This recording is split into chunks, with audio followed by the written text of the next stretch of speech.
Selamat bertemu kembali Bapak Ibu Saudara yang terkasih. Di pagi ini dalam sukacita beroleh berkat Tuhan, kesehatan dan napas kehidupan yang boleh kita nikmati. Mari kita sambut berkat Tuhan, kita syukuri lewat ibadah di pagi ini. Kita bernyanyi dari buku nyanyian HKBP nomor 724, ayat pertama dan ayat yang kedua. Tuhan pakai hidupku. Tuhan pakai hidupku dan kuduskan bagimu. Pakai juga waktuku memuliakan namamu, memuliakan namamu.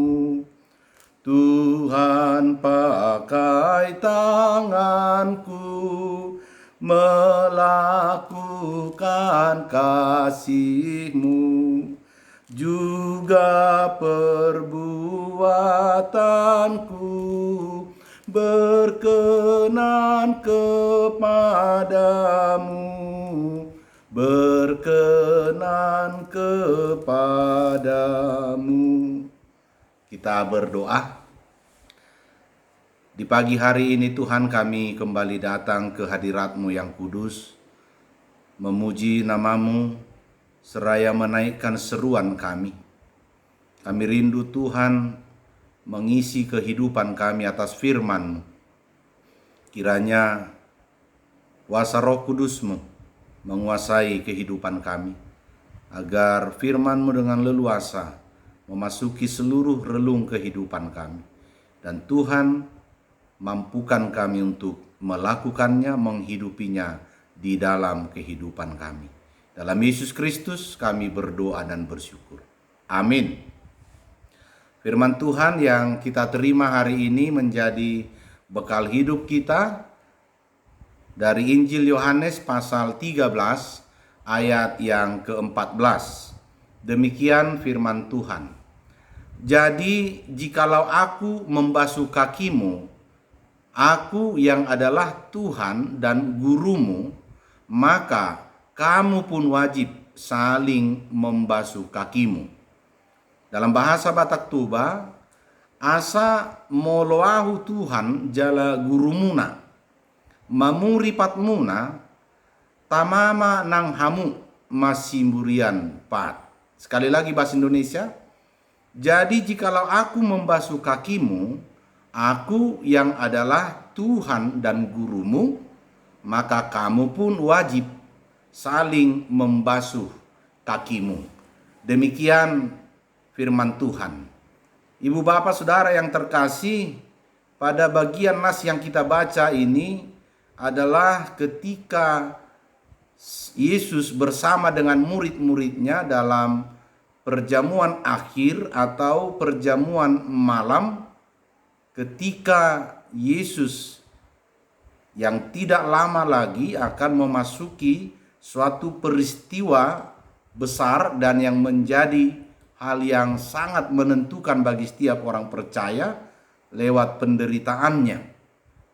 Di dalam persekutuan atau perjamuan malam atau perjamuan akhir itu, Yesus melakukan sesuatu hal yang mungkin menurut murid-murid selama ini dia tidak pernah berbuat seperti itu. Maka ada sesuatu hal yang berubah, ada sesuatu yang lain dari biasanya.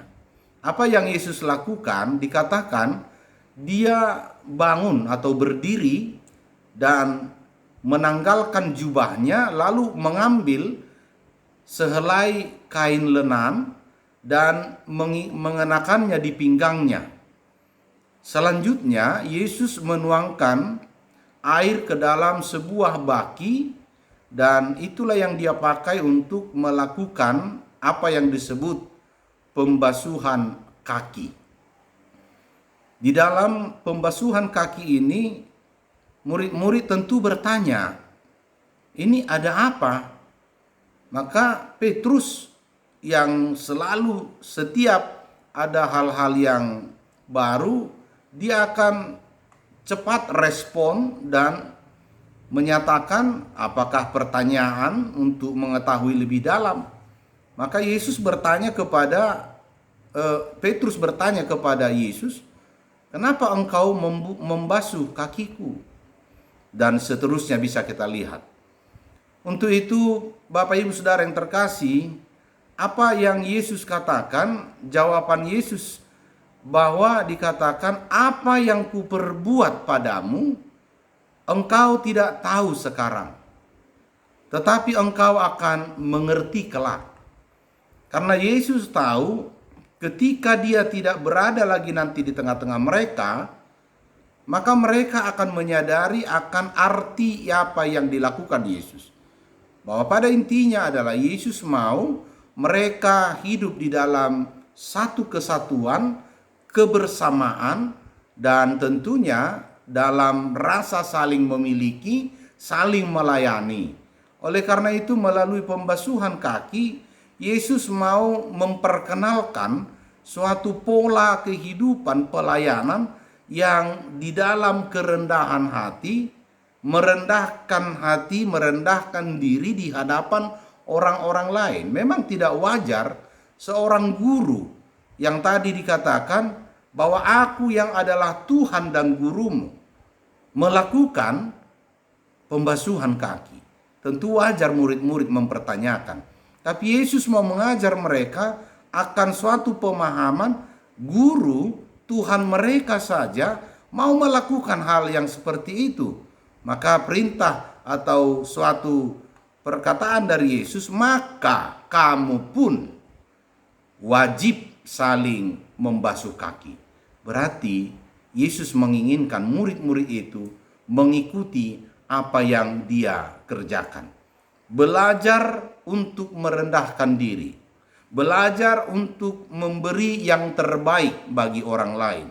Belajar untuk mengutamakan kepentingan orang lain. Bahkan belajar untuk meninggikan yang lain dan kita pada posisi yang lebih rendah. Dan itulah pada hakikatnya keberadaan seorang pelayan.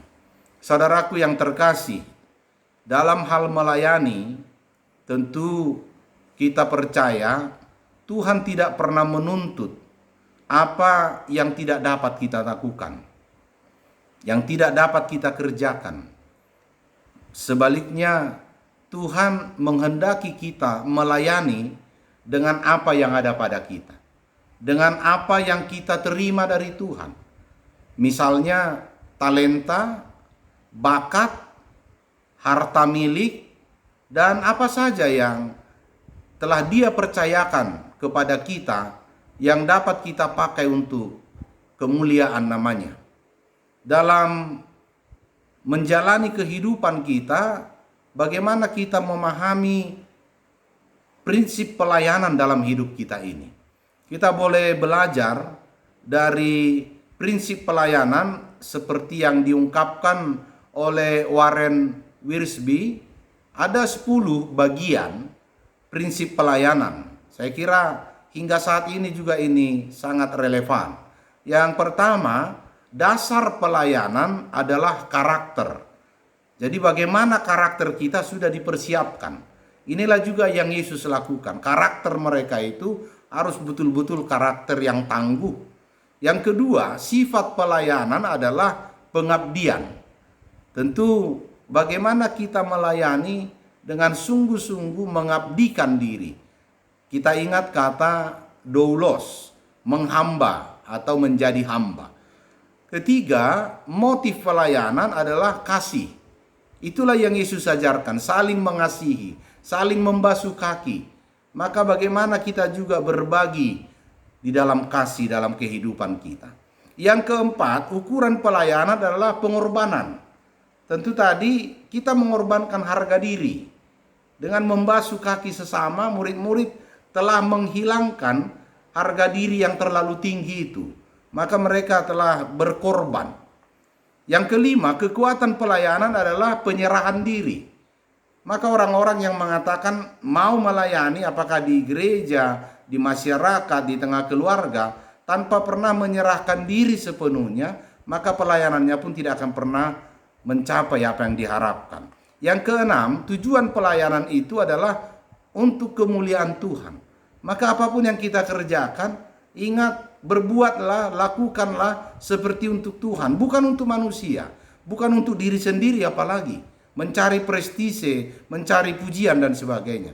Tapi pelayanan itu adalah untuk kemuliaan Tuhan. Yang ketujuh, perangkat pelayanan adalah firman Tuhan dan doa. Maka bagaimana kita membekali diri dengan menerima firman Tuhan sedemikian rupa, menggumulinya dan hidup di dalam doa. Bagaimana kita dikuatkan dalam doa dan doa itu menggerakkan kita. Maka bagaimana kita memahami kehidupan kita yang tidak pernah lepas dari persekutuan dengan firman Tuhan dan juga dalam doa. Yang kedelapan, bahwa hasil pelayanan adalah pertumbuhan. Jadi apapun pelayanan kita, orang-orang yang kita layani misalnya di gereja, mereka boleh bertumbuh mengenal kasih Kristus, mengenal apa yang menjadi kehendak Tuhan dalam kehidupannya. Maka pertumbuhan itu akan nyata, sehingga kita beroleh hasil pada waktu yang ditentukan oleh Tuhan. Kesembilan, kuasa pelayanan adalah Roh Kudus. Jadi bagaimana kita melayani tidak pernah mengandalkan kekuatan atau kemampuan kita, tapi kuasa Roh Kuduslah yang kita andalkan. Karena tidak ada yang layak, yang mampu melakukan apapun tanpa penyertaan Tuhan dalam Roh Kudusnya. Yang kesepuluh, model pelayanan adalah Kristus. Apa yang dimaksud dengan model pelayanan adalah Kristus? Maka kita menjadikan Kristus sebagai acuan kita, teladan kita.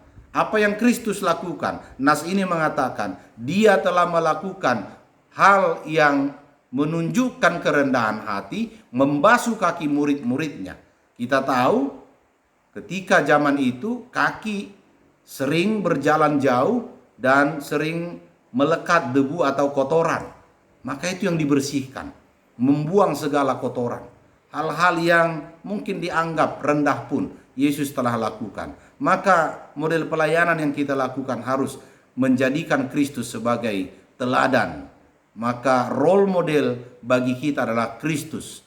Maka belajar dari keteladanan yang diberikan oleh Yesus kepada murid-muridnya, ini juga mengajarkan kepada kita untuk bersedia berkorban, mengosongkan diri. Bagaimana kita memposisikan diri di bawah kepentingan orang banyak. Kepentingan kita tidak lagi utama, tapi orang-orang yang kita layanilah yang kita utamakan. Kemudian kita mampu menghilangkan rasa egoisme diri yang tinggi. Untuk selanjutnya membangun sikap kebersamaan. Di tengah-tengah kehidupan bersama orang lain, kita boleh melakukan sesuatu secara gotong royong, menolong orang lain atau menolong sesama. Ibu bapak saudara yang terkasih, banyak orang Kristen atau mungkin warga gereja lah kita katakan, yang enggan atau tidak mau turut dalam pelayanan dalam memberitakan Injil Kristus, baik melalui bentuk-bentuk kegiatan-kegiatan dengan beberapa dalih. Ada saja yang mengatakan saya tidak mampu, atau mungkin yang lain mengatakan saya tidak memiliki pengetahuan, atau bahkan juga satu lagi, saya tidak layak karena saya adalah orang yang berdosa. Tentunya dari contoh yang saya sampaikan tadi, banyak dalih yang dilakukan oleh orang-orang Kristen atau warga gereja itu ketidaksediaan untuk melayani. Atau singkat kata, dalihnya adalah ketidakmampuan dan ketidaklayakan. Maka melalui firman Tuhan, kita sesungguhnya harus mengakui bahwa yang melayakkan kita untuk melayani bukanlah diri kita sendiri. Yang melayakkan kita melayani, baik sebagai hamba Tuhan atau pekerja di ladang Tuhan, adalah hanya anugerah dan kasih setia dari Tuhan kita Yesus Kristus. Anugerah yang diberikan melayakkan kita, dan Roh Kudusnya lah yang memampukan kita. Tentunya yang diinginkan Tuhan bukanlah kemampuan kita, tetapi kemauan kita untuk dipakainya. Kita boleh ingat suatu perkataan atau ungkapan, di mana ada kemauan, di situ ada jalan. Maka Tuhan menghendaki kemauan kita saja untuk menyerahkan diri kepadanya. Tentunya dalam hal ini kita melakukan pelayanan itu harus didahului dengan yang pertama, kerendahan hati. Yang kita pahami, saat kita dalam kerendahan hati memohon anugerah Tuhan, maka kita pun akan menerimanya. Kemudian kita memiliki komitmen. Kita bahkan memiliki statement, pernyataan baik secara pribadi atau iman kita bersama, bahwa apa yang pernah Yesaya katakan, kita boleh punya statement seperti itu. Yesaya katakan, "Ini aku Tuhan, utuslah aku." Tentunya karena dia percaya Tuhan akan membentuk dan memakai dia sebagaimana kemauannya. Dan tentu yang kemudian biarkan atau selanjutnya Tuhanlah yang bertindak. Ketika kita telah berserah, yakinlah sepenuhnya Tuhan akan bekerja dan berkarya dalam hidup kita. Ibu bapak saudaraku yang terkasih, masalah yang sering menghambat kita untuk melayani orang lain adalah harga diri. Harga diri yang terlalu berlebihan atau lebih dari sewajarnya. Tentunya ada tips untuk dapat kita lakukan. Dikatakan seperti ini, jangan meletakkan harga diri Anda terlalu dekat dengan posisi Anda. Jangan meletakkan harga diri Anda terlalu dekat dengan posisi Anda. Sebab jika Anda turun dari posisi itu, maka harga diri Anda pun jadinya akan turun juga. Sebagaimana dikatakan Colin Powell. Tentunya bagaimana kita memahami ini, bahwa sesungguhnya harga diri kita bertolak dari kebenaran bahwa kita berharga di mata Tuhan, bukan pada label yang diberikan oleh dunia, tapi Tuhan sendiri telah memberikan itu, bahwa kita begitu berarti dan berharga di matanya. Untuk itu ibu bapak saudara yang terkasih, bagaimana kita memiliki cara pandang, cara berpikir, cara bertindak bersama saudara-saudara kita. Tentu kita juga perlu memahami bagaimana manusia itu memiliki perbedaan-perbedaan. Tapi tentu ini hanya sebagai gambaran saja untuk kita, bahwa ternyata ada 3 kelompok manusia menurut cara berpikirnya, menurut cara pemikirannya dalam kehidupannya. Ada yang pertama, orang-orang yang berpikiran luas. Siapa ini? Ciri-cirinya atau bagaimana? Adalah mereka yang membicarakan ide-ide, yang membicarakan hal-hal yang bagus, yang ideal dalam kehidupan. Ada kelompok yang kedua, yaitu orang-orang yang berpikiran sedang, yaitu mereka yang membicarakan kejadian-kejadian atau peristiwa-peristiwa yang terjadi di sekitarnya. Yang ketiga, kelompok orang ketiga adalah orang-orang yang berpikiran sempit, yaitu orang-orang atau mereka yang hanya membicarakan kekurangan, kelemahan orang lain. Tentu dari ketiga kelompok ini kita rindu bagaimana kita menjadi orang yang berpikiran luas, memiliki ide dan visi ke depan yang sangat jauh demi kehidupan kita. Itulah yang disampaikan oleh Charles Allen. Kita memiliki pemikiran seperti itu. Tentu Yesus juga merindukan itu. Kita memiliki banyak talenta, banyak kemampuan untuk berkarya dalam pelayanan kita. Maka setiap kita melayani Tuhan, ibu bapak saudaraku yang terkasih, hendaklah senantiasa kita menyadari bahwa bila kita sekarang ikut menjadi pelayan, hanyalah karena perkenanan anugerah Tuhan. Oleh karena itu, sudah seharusnya kita hidup dan melayani dalam kerendahan hati.